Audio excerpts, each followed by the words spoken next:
You want to replace some of your bad habits with good habits? Guys, I had author Nate Rifkin on the other day, and he outlines the awesome way he found to replace his bad habits with new good habits. Let's check it out. Be better tomorrow because of what you do today. You talk about successfully building new habits to successfully replace old habits. Will you share your 3 rules with our listeners for successfully replacing bad habits with new better habits? Because I saw you had an outline there of the steps, the rules you use to guide yourself to do that. And I think that could help people.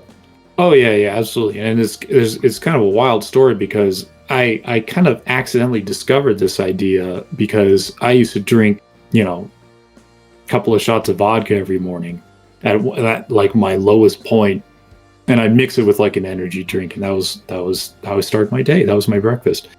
And it was and something really strange happened. Several months after this, I think it was around several months, I started doing the standing meditation practice. And I decided, okay, I'll do like a minute of this per day. And here's what I'll do. I thought to myself, it's like, I'll do it every morning. And I was like, well, I'm not going to do it while I'm drunk.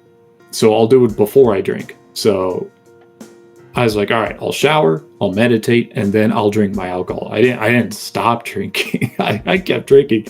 But I kind of fell into figuring out this system. Because what would happen is I'd start to feel pretty good from meditating. And I got a little bit better every day. And I'd add like 5 seconds per day. And I'd get a little bit better and better and better. And then eventually what happened was the buzz from meditating was good enough that the buzz from alcohol no longer really, I didn't need it to feel good. So I actually stopped drinking in the morning, just cold turkey. Wow. And I mean, this is just my story. I'm not saying it's going to work out the same for everyone, but it's what happened to me. And years later, I realized I'd actually kind of come up with I didn't invent it, but I stumbled into this way to actually implement a good habit into your life and replace a bad one.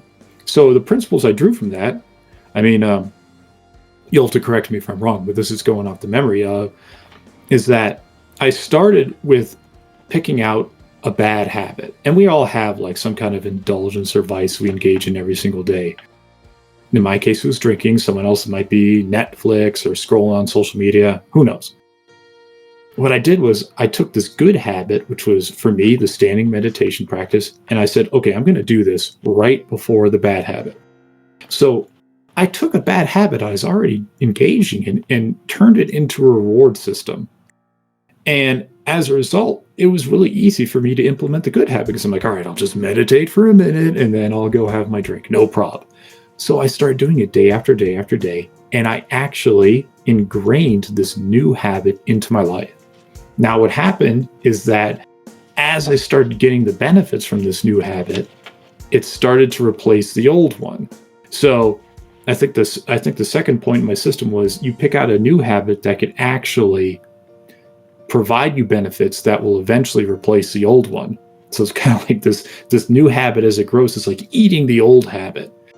And the idea is that you pick something that you can do quickly because it's not about the amount of time per day.